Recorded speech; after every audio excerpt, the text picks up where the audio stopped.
I'm Diana Bel Belluz. I have over 30 years' experience in the fields of risk management and risk assessment. In 2001, I established my company RiskWise to help organizations manage risk more proactively and more robustly. I do that by showing them how to integrate a risk lens into their decision-making and corporate culture. My name is Henk Krijnen and I'm delighted to be part of the Risk Awareness Week once more. I'm an engineer by background and have had a career of 35 years with Shell. Mid-career I moved to the economics and decision analysis domain. The last 5 years I was in the corporate strategy and planning department in the head office in The Hague, where I worked on investment decision guidance, risk analysis and scenario planning. After I left, I founded Navencerta with a goal to help companies deal with uncertainty and risk. In 2020, we started a venture by the name of Claridec, with the emphasis on achieving clarity for decision making. In this workshop, we will explore the relationships between risk management and decision analysis and decision quality concepts, or more generally, decision making.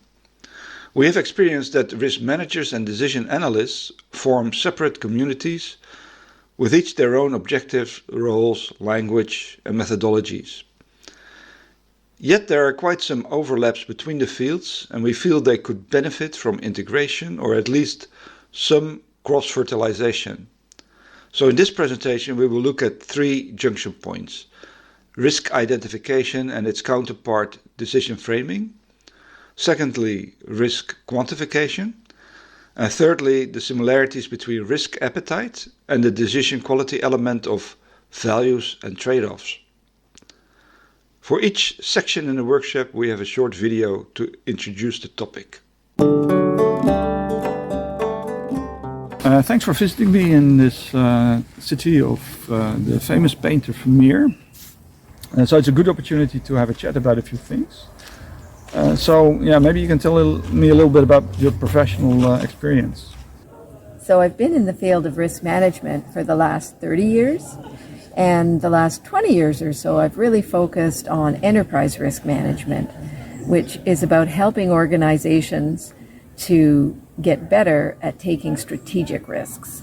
Okay, so in my time at Shell, I was exposed to decision making, decision analysis, risk management, and actually try to bring these fields together a little bit, try to integrate a number of these perspectives and let's say to de-silo the various departments that work together on projects.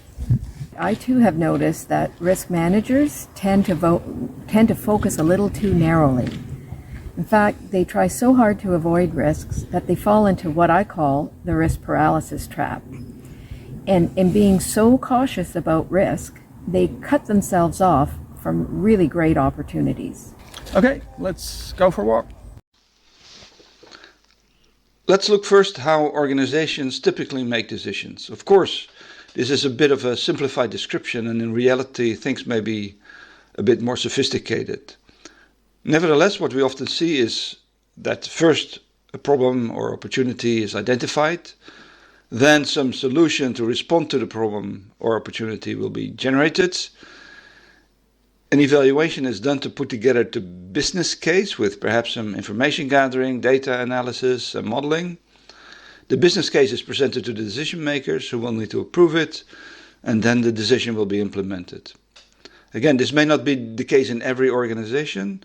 However, it would seem that this is typically the process that is often sort of followed. We believe there are 2 key problems with decision making: complexity and uncertainty associated with the decision problem, and the presence of cognitive biases at the level of decision makers, but also at the level of the teams that prepare the decision to be made.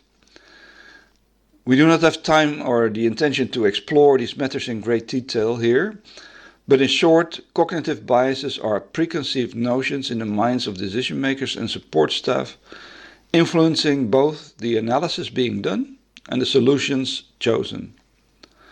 Complexity and uncertainty refer to the circumstance that we cannot know and understand all dimensions of the future contextual environment, ranging from cost, pricing, economic and political realities, up to the behaviors of stakeholders, technological developments and the like.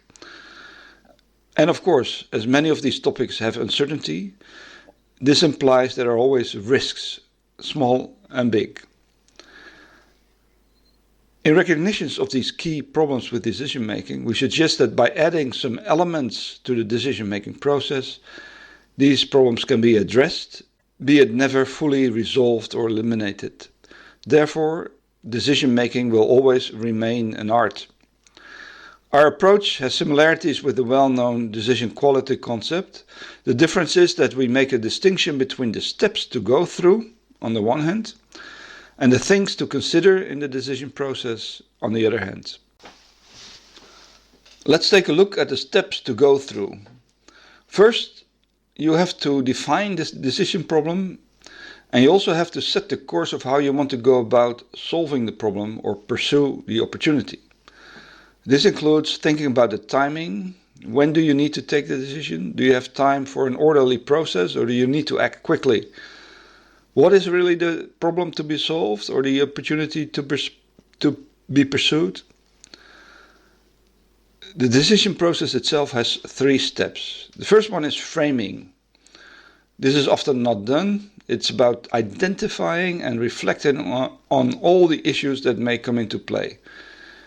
This step often involves a workshop and multiple parties, internal and possibly also external.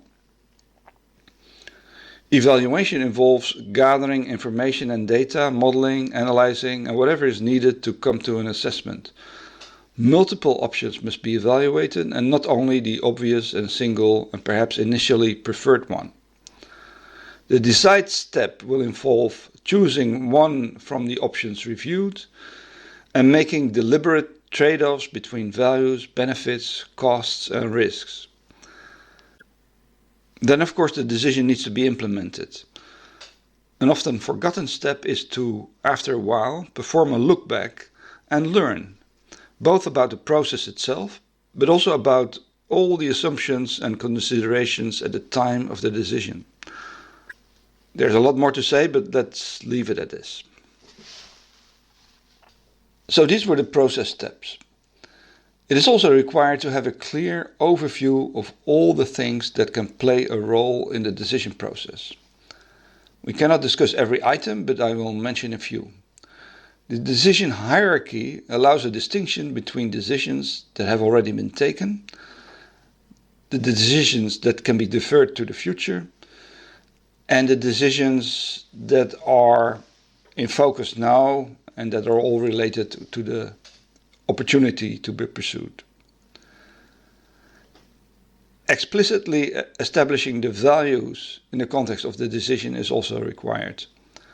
What do we consider important? Is it just profit or costs, or are there other objectives to be serviced, or boundary conditions to be met? The box alternatives refers to the need to explore multiple options for the decision problem, not just the default or usual solution or way forward. And of course, we have uncertainties and risks, which allows us to make the connection with the risk management practice. I will leave it at this for now, but the important message to underline is that all these things need to be identified upfront, so in the framing step. More detail on all these issues can then be developed in the evaluation step. So we use the steps and things model to structure the decision process. Another angle to the decision problem is to consider the quality. This is not about assessing whether the outcome of the decision is satisfactory, but whether the key dimensions of a decision have received sufficient attention. Usually 5 or 6 important aspects are chosen. We typically look at the frame, alternatives, the evaluation, the values and trade-offs, the stakeholders, and the readiness. At a crucial milestone in the decision process, an assessment is made of how well each dimension has been addressed. And you can, for example, visualize the decision quality in a spider diagram. Now let's make the connection with risks and risk management. In framing, the risks need to be identified. Risks are linked to uncertainties. If there is an uncertainty, the exposure to an unfavorable outcome represents a risk. In evaluation, the risks need to be analyzed, and if possible, this may need to involve quantification of probability and impact. But of course, the type of analysis and the effort involved will depend on the type of risk and its potential impact.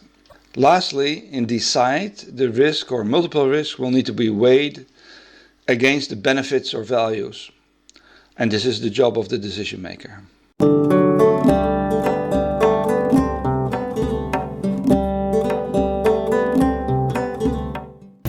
Yeah, so this is the East Gate. It dates back to the 14th century, although there was another one before that time. And it's really the entry point to the city if you come from the east. So it's a starting point for people that wanted to visit the city or want to do business there. So when you do a risk management project, how do you start? There are many standards for risk management, but they all boil down to the same few steps. And the first one is scoping the risk management process. At this stage, you want to get clear on your objectives and what is the decision to be made. You want to know who are the stakeholders you have to satisfy with this decision. You want to identify what are the key risks, and given the amount of time you have, what is the most appropriate approach for quantifying the risk? And then you want to think about how the output of your risk management process is going to fit in with your other management and decision processes. Okay, yeah, that sounds quite familiar. It's very similar to what is called framing in decision analysis. Yes, indeed. There are quite a few overlaps between the two processes. And both use workshops and involve quite a few people. So the issue with framing is that you will want to take a view that is not too narrow, like it might be if you look through a sort of a gate tunnel like this. So yeah, the view from here may be a lot wider, but that would then imply that you include all sorts of issues that may not be very relevant for the problem you're trying to solve. The first junction we will explore is risk identification, which generally occurs in the frame step of our decision-making model. Before we get into the discussion of the first junction between risk management and decision analysis, I would like to take a moment to describe the worldview of these two disciplines because it has a bearing on each of the junctions we'll explore today. As Henk and I discovered when we met, whether people come from a risk management background, like me, or a decision science background, like Henk, they have a common goal of supporting solid decision-making under conditions of uncertainty and risk. As this graphic illustrates, they just come to it through a different door or perspective, one focused on risks and the other on decisions. So let's take a moment to understand these two perspectives. Let's start with a quick reminder of the way the two fields approach decision-making under uncertainty and risk. I've chosen to show the 6 elements of decision quality to symbolize the main activities of decision analysis. The focus is on improving the quality of decisions in order to maximize the chance of achieving the best possible outcome. I've shown the main activities of the risk management process as defined in ISO 31000. As viewers from the risk management field will know, there are many other risk management frameworks, but they generally contain the same elements. The main aim of the risk management process is to ensure that key risks are identified and addressed. In comparing the two frameworks, we see the first junction that we will explore today, the risk identification activity. For the sake of brevity, through today's session, we'll use the acronym DA when referring to decision analysis and RM for risk management. While the two disciplines may use different labels and language, they both make an effort to identify the risks to be weighed in taking a decision and subsequently managed in the implementation of that decision. DA begins with framing the decision. An important objective of framing is to identify important factors to be considered in the decision, including risks. Risk management begins with the scoping step, which typically includes making an initial listing of risks that is further fleshed out in the first step of risk assessment, i.e., risk identification. Now let's compare and contrast how the two disciplines approach risk identification. There are two main similarities in how DA and RM approach risk identification.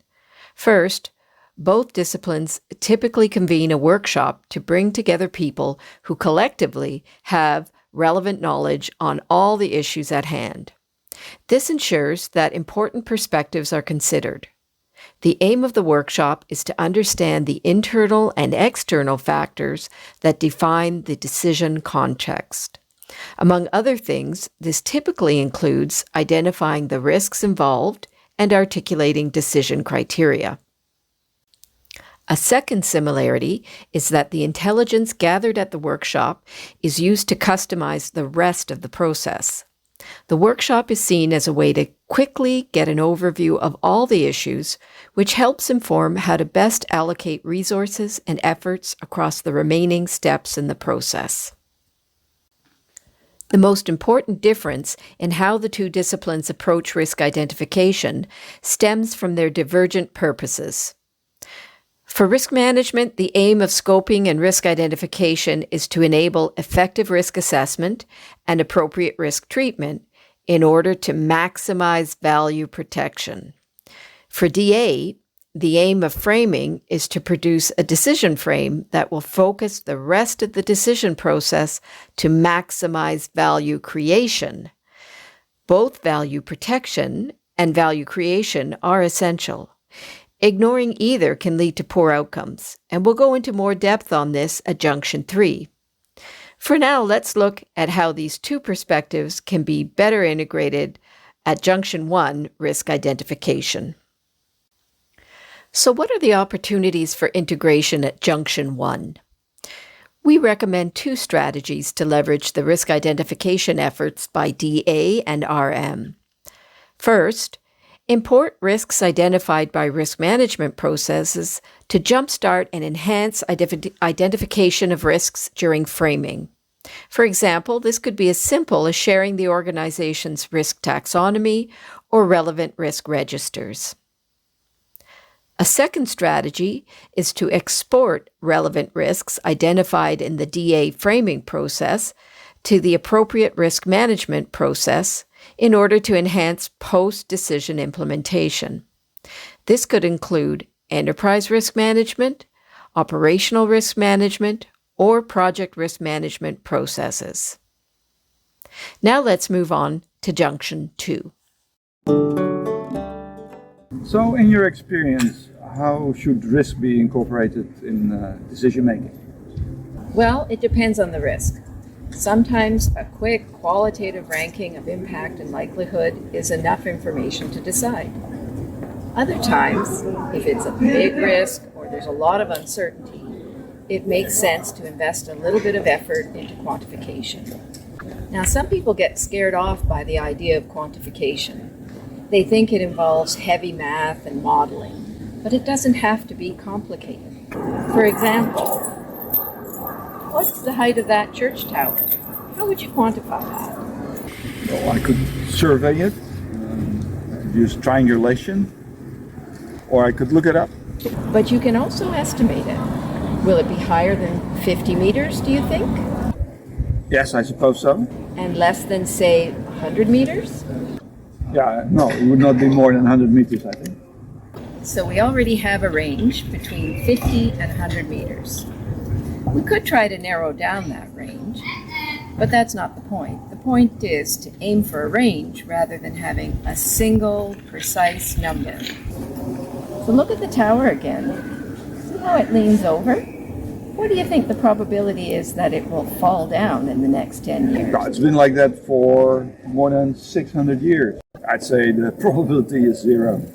Too long. What? Too many churches. Let's now take a look at how we can quantify risks. And we mean here judgmental quantification. Of course, there are situations where we can use data of past events or developments to assess probabilities, for example.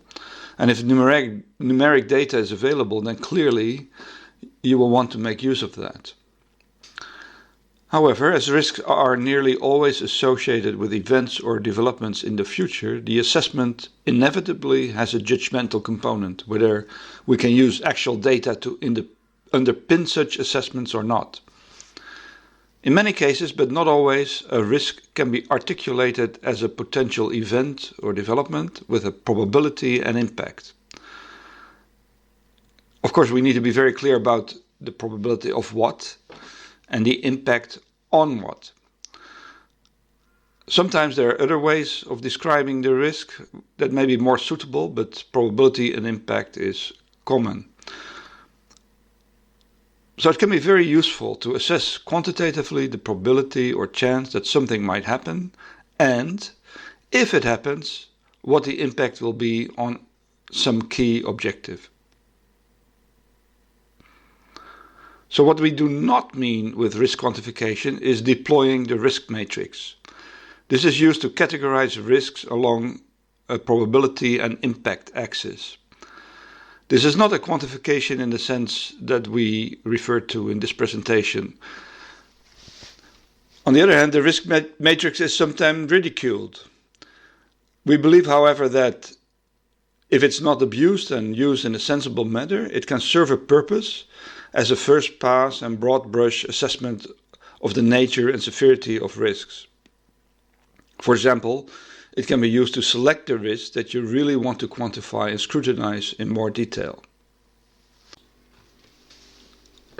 We will now very briefly discuss two risk quantification tools: the Italian flag for the assessment of a probability and a range assessment for the estimation of impact.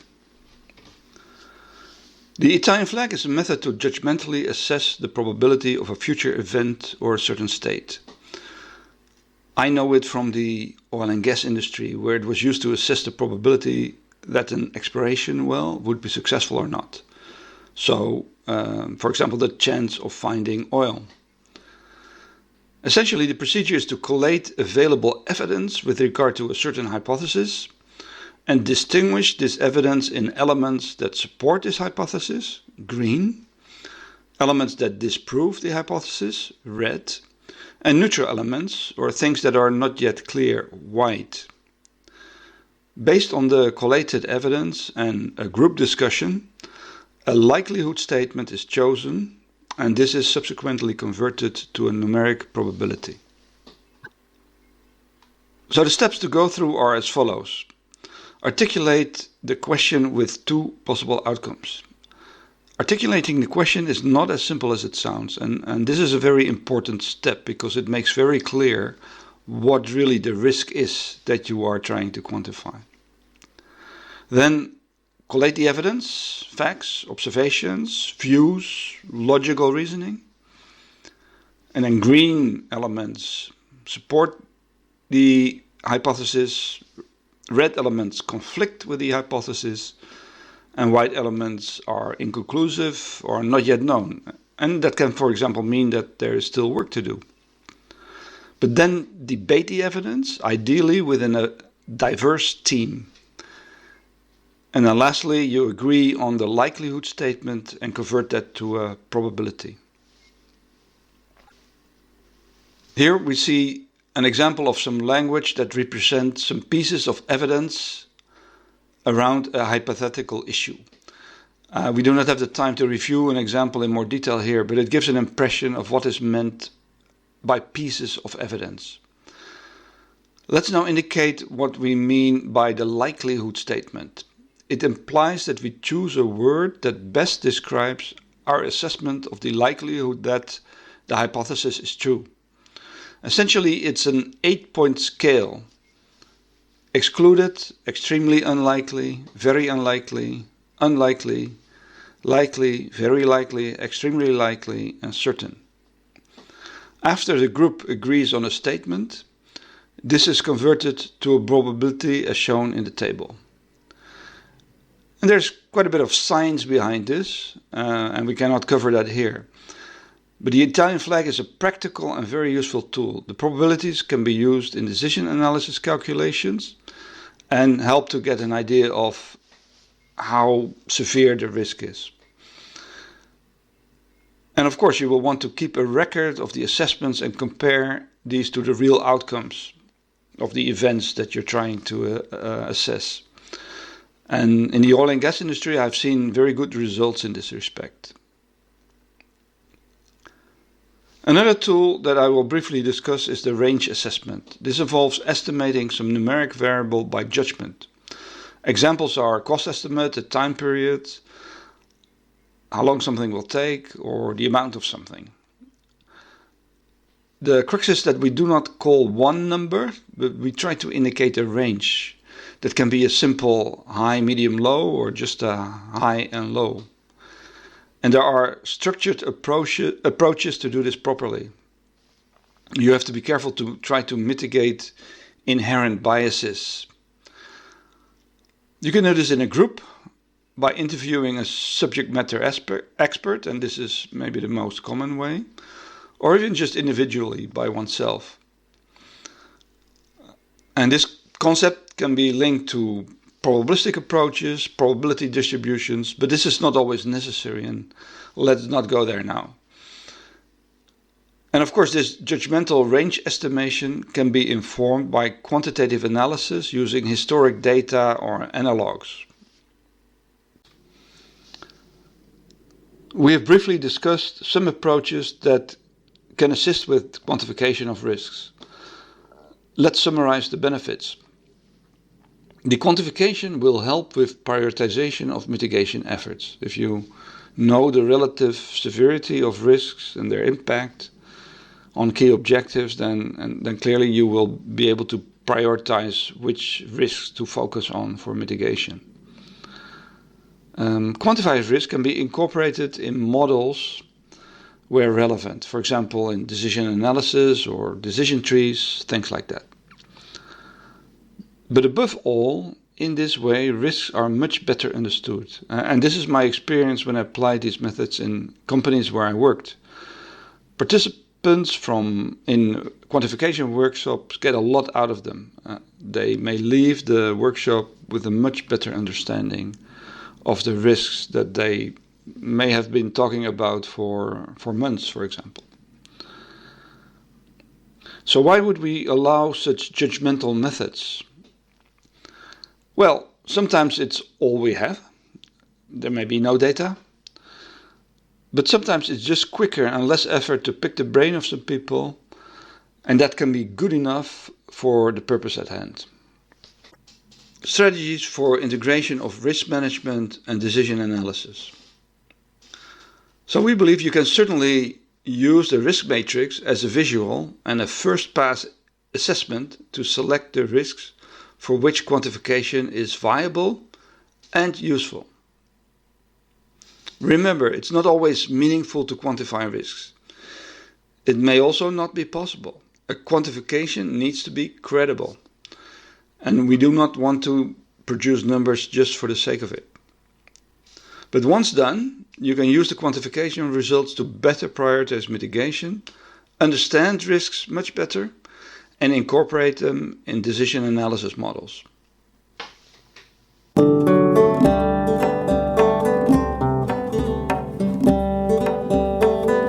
Okay, let's walk around the corner here, and we'll arrive at a very interesting building. It's now a restaurant. It's called De Waag, and that means the scale. It's the place where, in the old days, all the goods were weighed before they could be traded. It's a little bit further. Let's check it out. Yeah, this is it.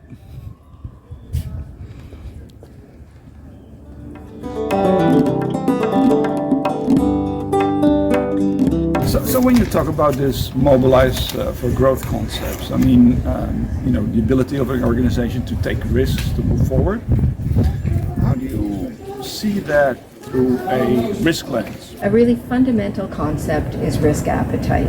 Many risk management folks make the mistake of trying to eliminate all risk. But if you want to do something significant, innovative, strategic, you actually have to take some risks. So the trick is weighing the potential upsides against the potential downsides. So when you have a decision to make, and you have all the information on the table, you look at your objectives, you look at your values, and you try to make trade-offs between them. And those could be benefits in whatever form expressed, and those could be obviously risks. So yeah, I can see there's an overlap between what you were talking about and what is typical in decision analysis approaches. Risk appetite conversations allow us to align on the values we have around risk-taking.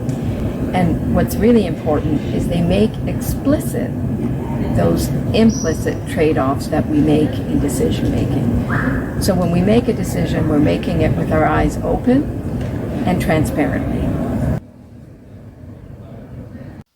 At this junction, we'll explore what the risk management discipline calls risk appetite and what the decision analysis discipline refers to as trade-offs.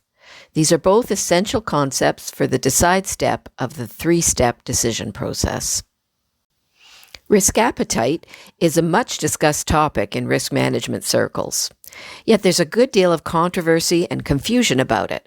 So let's begin by defining what we mean by the term for the purposes of this session. We'll use this definition from ISO.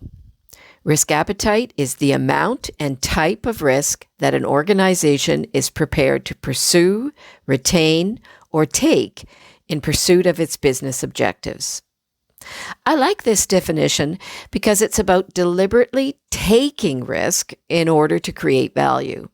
In other words, the focus is squarely on capturing what many risk managers refer to as the upside of risk. Yet pursuing risk is not a mindset that one typically associates with the risk management discipline. Indeed, most of the tools of the trade for risk management focus entirely on eliminating or retreating from risk. It's my conviction that having a risk-averse mindset is actually dangerous. That's because there's no growth without risk. If you want a healthy and sustainable organization, a willingness to take risks is essential. The trick is to strike the right balance between potential risk and potential reward, upside and downside. That sounds simple, but let's take a moment to explore why it's actually a complex judgment to navigate. Peter Bernstein breaks down that complexity by clarifying that any decision relating to risk involves two distinct yet inseparable elements. The first element is the objective facts. In other words, getting a clear, objective view of the uncertainties and risks that can affect the decision outcome, both upside and downside. Relating this to our three-step decision model, the objective facts are the supply of quality information that comes out of the evaluate step in the decision process. But if having the objective facts were sufficient to make a decision, we wouldn't need a human to make a call. That is why Bernstein's second element is the subjective view about the desirability of what is to be gained or lost by the decision. In other words, getting a transparent view of the values the decision maker applies to weigh risks and uncertainties when making trade-offs between potential alternatives. In our three-step decision model, the subjective view of what is to be gained or lost is the values that a decision maker applies at the decide step. Bernstein goes on to explain that both objective measurement and subjective degrees of belief are essential. Neither is sufficient by itself. In other words, to make risk-intelligent decisions, one needs both a supply of high-quality information about risks and uncertainties around the upside and downside of each potential decision option, and effective processes to determine and apply the organization's values when weighing trade-offs between those potential options. What underpins effective processes at the decide step is that the values prioritized by the decision maker are explicit and transparent. The need for decision makers to make a subjective call should not be construed as a license to be opaque. Yes, we want decision makers to use their judgment and tap into their gut intuition when making their call. And we also need them to be clear about how they valued what was to be gained or lost by the decision options considered, and why they prioritized the option they selected. I'm sure you've all experienced how a lack of transparency at the decide step leads to challenges in the subsequent implementation of a decision.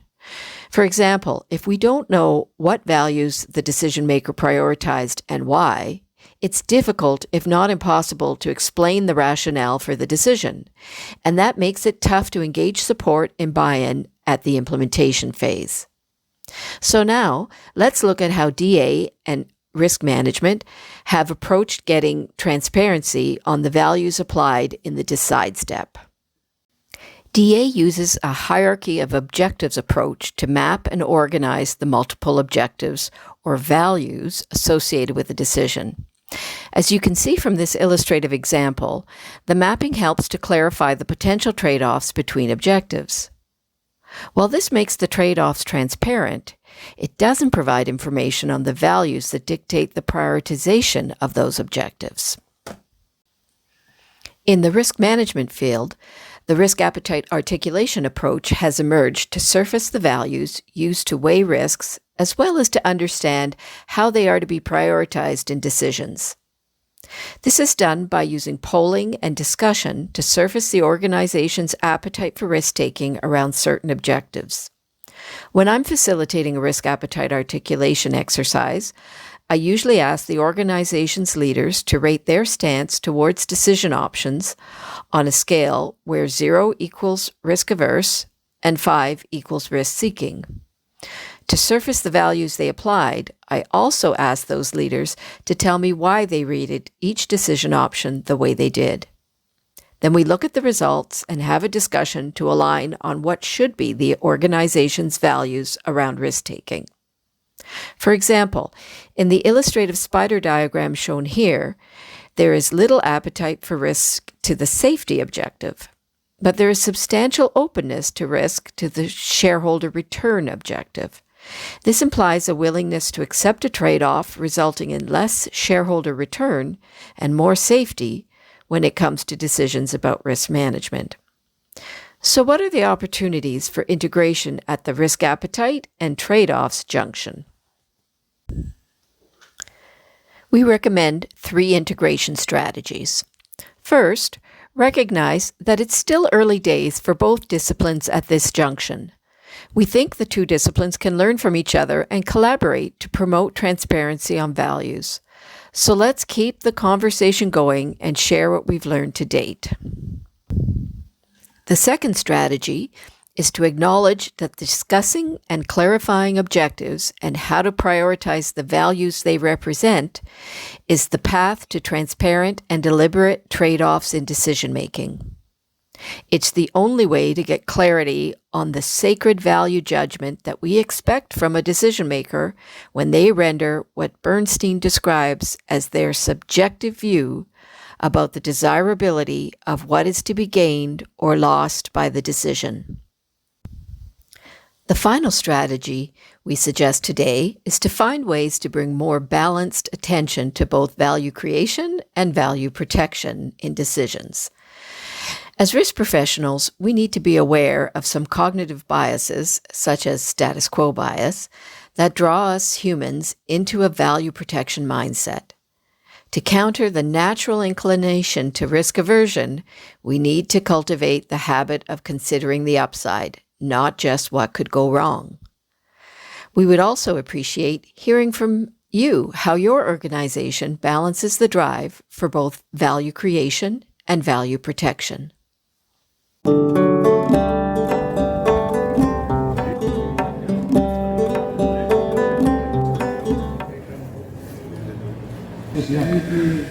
So here we are at the location where the microscope was invented.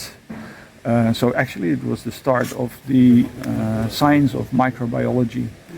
And this guy here was actually the first person to actually see microbes, bacteria, red blood cells and things like that. So he could really see the world in a lot more detail than the other people at that time in the 17th century could do. So Diana, how can participants in the workshop get more detail on the topics we talked about in this session? Well, they can drop me an email, and I'll send them a copy of my chapter on leveraging ERM for growth from the textbook on enterprise risk management. The chapter really looks in depth at the intersection between risk management, decision analysis, and decision making. On behalf of Hank and myself, I'd like to say thank you to you for coming with us on today's journey to examine 3 junctions between risk management and decision analysis. Before we say goodbye, we'd like to leave you with some suggestions for how you can look more deeply into these junctions and other opportunities to improve your organization's risk intelligence by integrating risk management with other decision support disciplines. Some of the ideas discussed today are covered in more detail in a chapter I authored on leveraging ERM for growth. This chapter is part of the textbook Enterprise Risk Management, Today's Leading Research and Best Practices for Tomorrow's Executives. In addition to exploring the junctions between RM and DA, the chapter also looks at junctions with other decision support disciplines, including strategic planning, scenario planning, and investment analysis. For those of you who may not be ready to explore the junctions with other decision disciplines, the chapter also shares many strategies that risk management professionals can use to help their organizations to strengthen the risk lens applied in decision making. If you wish to receive a complimentary PDF copy of this chapter, please send me an email at the address listed on the slide. Finally, if you are keen to learn more about ways to improve clarity for decisions under uncertainty and risk, you may be interested in 2 special training offers we have for Risk Awareness Week registrants. The first offer is a complimentary pass for a virtual learning bite on the Italian flag method that Hank introduced at Junction 2. This online learning module provides full details on how the Italian flag method works to quickly quantify the likelihood of a risk event. More importantly, you will get an opportunity to build skill by practicing how to apply the technique and receive feedback from a decision coach. The second special offer we have for Risk Awareness Week participants is $500 off the fee for our masterclass in decision clarity. This masterclass is an interactive virtual program that takes you deeper into the decision model presented by Hank today. Among other topics, it covers the fundamental concepts and tools for the frame and evaluation steps, as well as how to recognize cognitive biases that can distort our perceptions about potential risks and rewards. The next master class will be held in January. To access either of these special offers, please email team@clarideck.com.